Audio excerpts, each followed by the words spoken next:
Bună ziua, lume! Știu că n-am mai postat de foarte mult timp. Astăzi ne jucăm un Brawl Stars mai special, cam din 2022 aproape. Că da, din 2022 e mai vechi. Îl găsiți, sincer, nu știu unde îl găsiți. Asta e pe Happy Mod. Happy Mod, căutați. Adică nu, dacă vreți să-l găsiți, căutați pe Google Magic Brawl și o să vi-l dea. Are poză cu Leon. Bun. Astăzi o să jucăm, să facem următorul. O facem până la următorul Megabox. Știu că n-am mai pasat de mult, foarte mult timp. Știu. Ați mai și scăzut din subscriberi. Poate că este videoclipul ăsta o să salveze tot. Vedem. Totuși, cred că o să salveze ceva. Dacă nu, azi o să postez două. What the fuck, cum le sparge. Ce tare. Ce tare că le sparge. Pe fundație au zis pe Pupu și pe Bela. Deci atât, bam. Uai, ce țintam și eu. Ia, uite, le sparge. Dar înainte nu era așa să le spargă. Ha? Eu ori nu mai știu ce m-am jucat. Că mă joc de mulți ani jocul acesta. Pentru hateri, ca să care nu mă cred. What the fuck, dacă o să sparg. Eu știam că nu se spargeau așa. Cine se joacă mai din 2021 să-mi zică că nu prea mi-aduc aminte.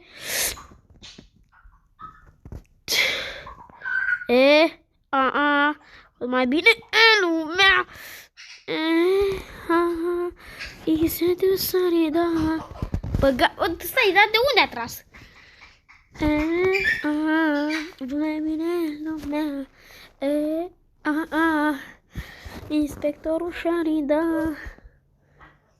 Așa. Vreau să joc. Ok, hai că dau upgrade. Jocul ăsta chiar e destul de șmecher. Brawl Stars original. Cred că o să ne jucăm prin. Cred că când apare PES-ul și trebuie să iau niște gemuri. Da, vreau să iau ceva din PES. Și vreau să cu bonus skin și am nevoie de 60 gemuri și nu vreau, că vreau să fie top secret. Și nu vreau, pur și simplu. Ce-am la frari pe ăla? Văd mai bine lumea. Tu, no, urăsc. Da, mă dă cu și cu player mai bun, să nu credeți că mă dă cu slabi din aia. Că mă dă cu cei mai slabi oameni. Mă dă cu player adevărați. Cred că joc cu Trash. Deci am dat eu aici, habar n-am. Trebuie să mă uit la quest-uri. Așa, Trash. Asta aici, așa, la knockout. Și jucam cu Piper. Cu Piper, nu cu Piper. Piper e numele real, nu Piper. Ca să știți. Că n-a primit emote-ul. Bine, logic că n-a primit. Oricum era mai bine burasul pe vremuri cu boxurile, cu din alea. Și star drop-urile sunt faine, dar îți poate pica ceva și din Brawl Box. Nu, că uite, la star drop-uri dacă spică rar, nu îți pică nimic bun. Dar dacă spică, da, din Brawl Box îți putea pica ceva. Îți putea. Deci măcar din niște cutii slabe putea să-ți pică ceva bun. Era șansă mică, dar îți pica. Era chiar destul de măricică șansa. De fapt, da. Dar așa s-a gândit Supercell și na, clasic Supercell, dar asta e treaba lui. Oricum, eu zic că o să le bagă prin anul ăsta. Adică a trecut un an. Înțeleg că a trecut un an, s-a stricat un pic, adică chiar s-a făcut mai fan, joc mai popular, dar nu mai e ca pe vremuri. Bine, motivul știu care îi vi zic și voi, este pentru că alții aveau, hai să zic eu, 100 de trofee și aveau o legendară, iar alții aveau vreo 20.000 de trofee, 20.000 de trofee și n-aveau nicio legendară. Bine, da, contează pe noroc, dar asta nu era corect. Ce aveți, bă, beloasă, mișcă-te, bă. Astea, bă, luni. 1 aprilie, nu fac nicio farsă, de ce aș face? Că primul rând, de 1 aprilie toată lumea știe că fac farse. Adică dacă vrei să faci o farsă, nu fă de 2 aprilie. Asta e logic. Pentru că toată lumea știe că o să faci farsă atunci, adică... Na. Bam, bam, bam, bam, a dispărut tu grav. Dacă nu era cu mine, nu ne mai desfigur. Știu că mor. Eram sigur acum.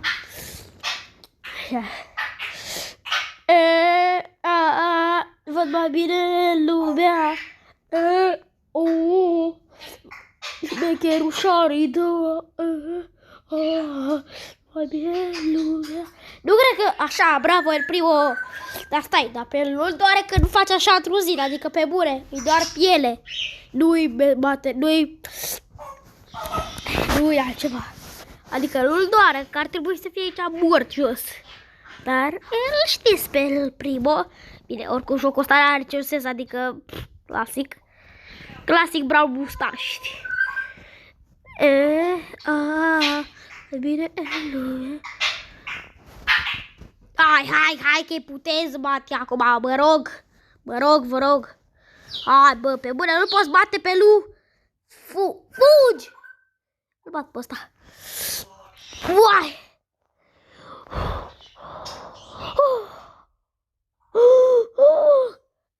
Bine, bă, oricum vrea...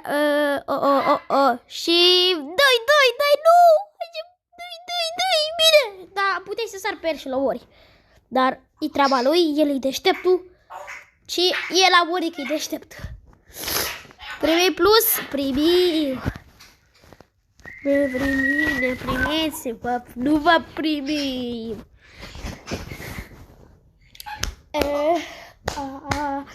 Bine. Oh, Shelly, Penny. Așa.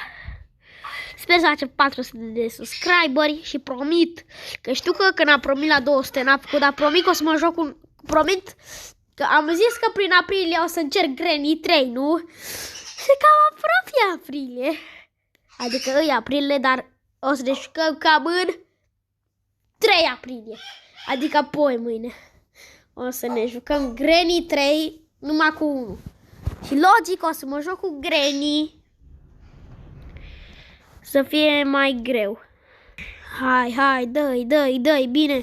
Biceps pe care, biceps. Ridică-mi eu de plumă la chef și ridică mie de euro.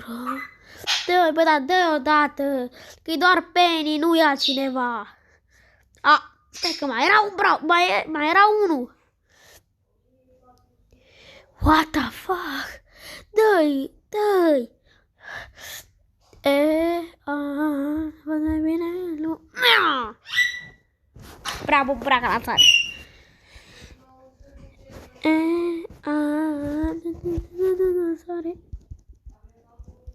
Bravo, să pice din 160. Da, cred că fac episodul ăsta de numai 10 minute. Că de celălalt. Adică, ba nu, încerc să-l fac până la taieră ăla. Sau ăla că, așa, Rico, o brnauz. Da. Deci, azi ne jucăm 2 jocuri, de fapt. 2 jocuri. Cred că o să aleg și FC. Da, FC. Haide. Ultimul, cred că e ultimul meci, adică na, face 10 minute. Deci, ultimul meci. Sau pur și simplu acum postez ăsta și următorul da. Mai bine așa. Mai bine lumea.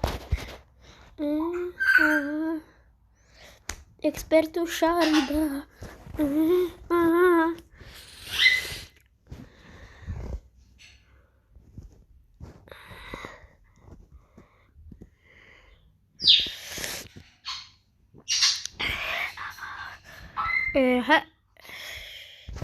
Și ultimele 20, aproape ultimele 20, gata, ultimele 20 secunde. Vreau să vă zic că jocul ăsta se găsește numai pe Happy Mode, o să vi-l arăt, glumesc. Ok, fii atât. Bă, uite, skin-ul care nu cred că o să mai băcă niciodată. Uai, e ăsta, Royal Colt, agent. Hai că vi-l arăt, pe ultimul. Și 3, 2, adică 3, 2, 1, la revedere!